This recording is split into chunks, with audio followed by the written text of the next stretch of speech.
A ver, ingeniera, una de las cosas que les tocarán si es que ustedes llegan a la presidencia de la República será encontrarse con un país en soletas, no a foja cero, a menos de foja cero, con una economía muy golpeada.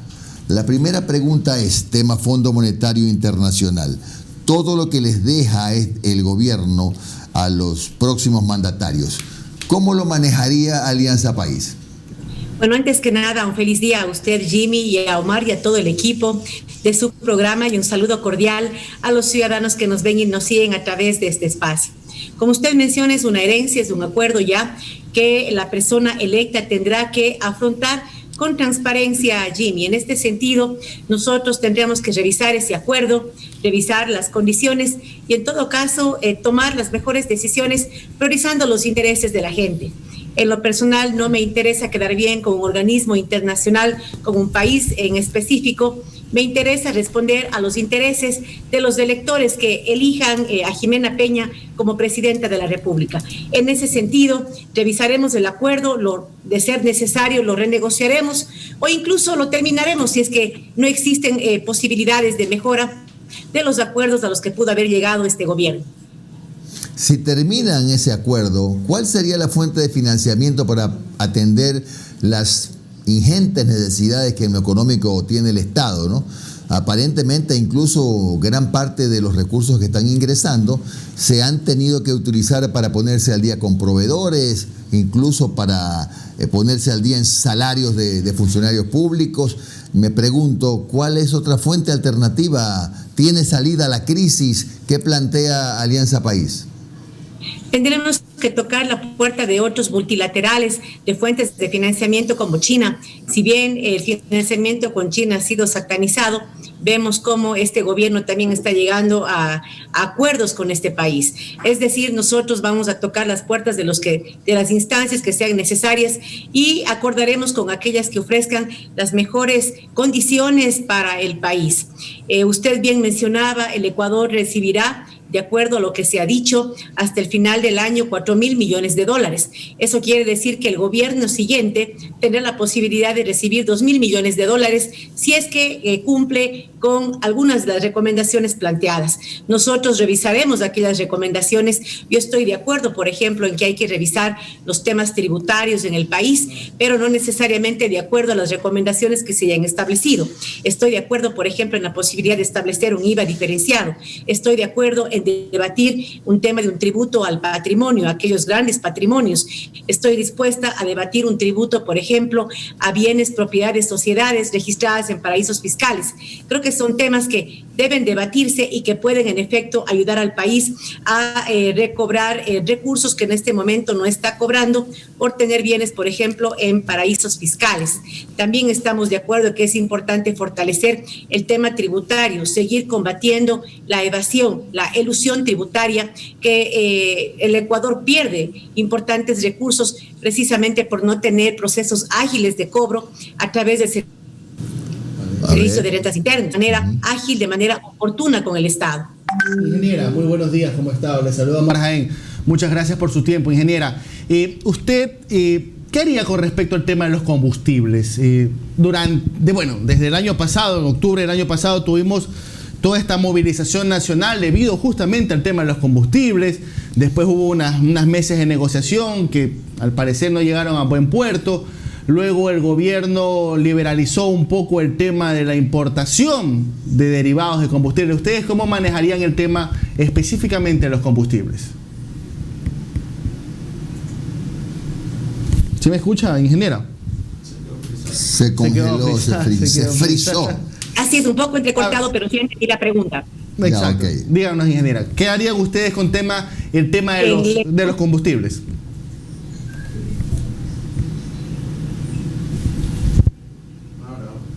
Y tendremos que revisar y ir haciendo un monitoreo de cómo estas franjas se van aplicando de acuerdo a cómo incrementa el precio del petróleo. En este sentido hay que monitorear para ver el impacto que esto va a tener en efecto en el bolsillo, sobre todo de las grandes mayorías de este país.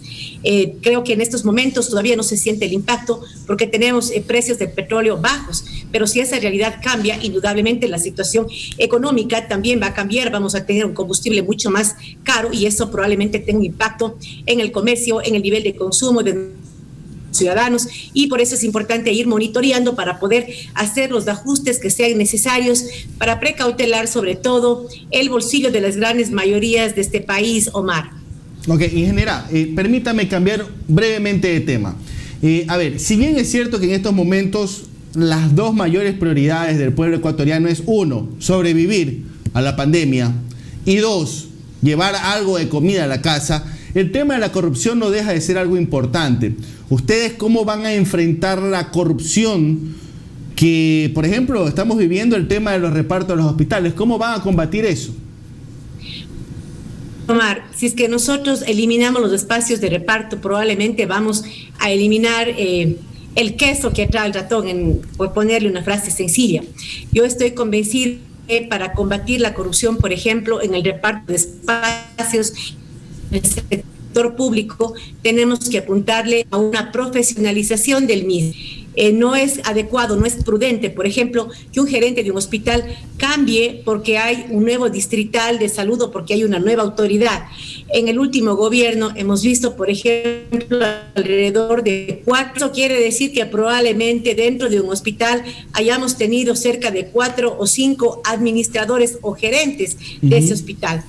Imagínense lo que es gerenciar una institución de tanta sensibilidad. En este sentido, si nosotros establecemos la profesionalización del sector público de manera particular, por ejemplo, en el sector salud, haríamos que estos espacios de gerencias de hospitales sean espacios donde profesionales puedan acceder en base a los años de experiencia en esta institución, en base a un récord laboral que tiene que ser impecable, en base al récord académico, en base a los cursos de formación continua. Y a través de un concurso de esos profesionales dentro de esa institución que cumplan, puedan acceder por un tiempo prudente, por un tiempo en el que puedan aplicar un modelo de gestión de acuerdo a la administración, pues que se tiene como meta dentro del sector salud. Creo entonces firmemente en la profesionalización de todo el sector público, de acuerdo a los casos que hemos visto, hemos evidenciado como país en el sector salud, por ejemplo.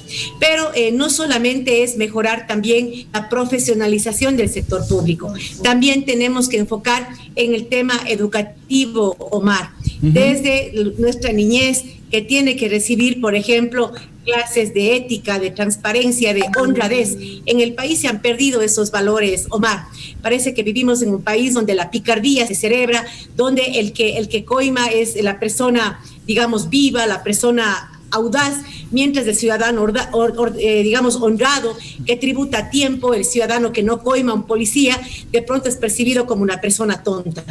Hay que cambiar entonces esa percepción y trabajar todos para construir una sociedad.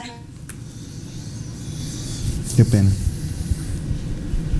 Donde la honradez, donde la ética sean valores que se respeten dentro del país. Por eso es importante que desde el gobierno haya también un mensaje claro, no solamente de palabras, sino de hechos. En este caso, de llegar a ser presidenta de la República, tengan la certeza, ciudadanos y ciudadanas, que Jimena no será alcahuete de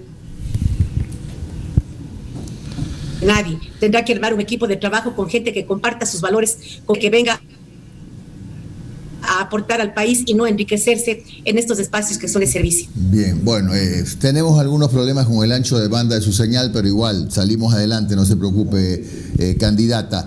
Algo que le rogaría que me ayude a entender.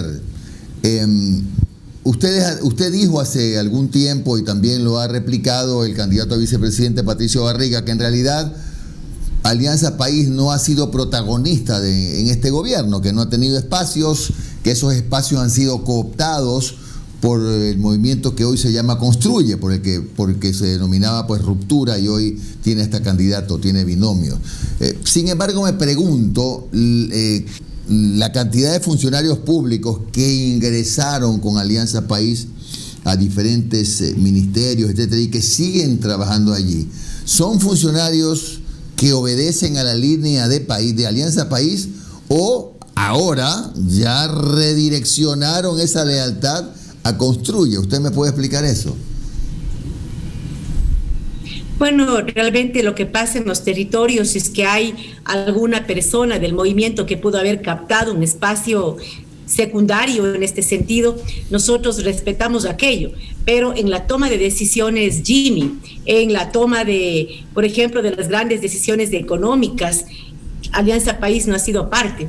Es más, en el trabajo legislativo, de hecho, Alianza País ha tratado de hacer un trabajo bastante independiente, bastante autónomo. Hemos tenido momentos de oposición al gobierno, momentos de contradicción, y eso ha sido parte de tener una bancada legislativa que no sea muda, sino una bancada que pueda en algunos momentos también presentar su punto de vista, su divergencia, comprendiendo además, Jimmy, que dentro de nuestra bancada, de nuestro movimiento también, digamos, se ha trabajado para que haya un respeto a las diferentes posiciones. Quien le habla en algunas veces, pese a haber sido coordinadora de la bancada, ha votado en algunas ocasiones de manera diferente a la bancada. Y no por eso se me ha sancionado, no por eso se me ha querido expulsar. Ha habido un respeto a la dignidad del legislador, más allá de la orientación que pueda venir desde la organización política. Tenemos también que comprender que cada legislador, de acuerdo a su visión, de acuerdo a los intereses de sus representados, puede o no en ciertos momentos estar de acuerdo a la posición mayoritaria de una bancada, de una organización política. Ya, candidata, le preguntaba esto, entre otras cosas, lo de las lealtades, porque si mi memoria no me traiciona, a veces sí le digo, en la Comisión de Fiscalización País tiene un voto, ¿verdad? Y dos votos. Si no me equivoco, uno de los dos asambleístas o se abstuvo. Noralma Zambrano se abstuvo de votar por el juicio político a María Paula Romo.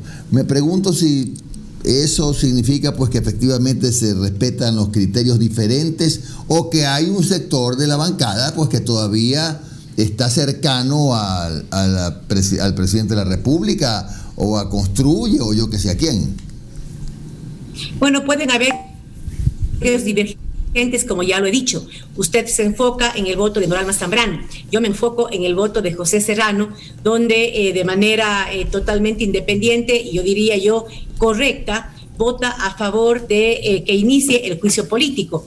En ese sentido, la orientación de nuestra bancada, la orientación política del movimiento, tendrá que ir en torno, en efecto, a lo que pasó en octubre, a los hechos de violencia, a cómo se reprimió a sectores ciudadanos que tenían que haber sido respetados dentro de su derecho a la protesta. Sin embargo, también es importante mencionar que dentro de estas manifestaciones pacíficas hubo gente interesada en generar el caos porque lo que estaban planificando era un golpe de Estado.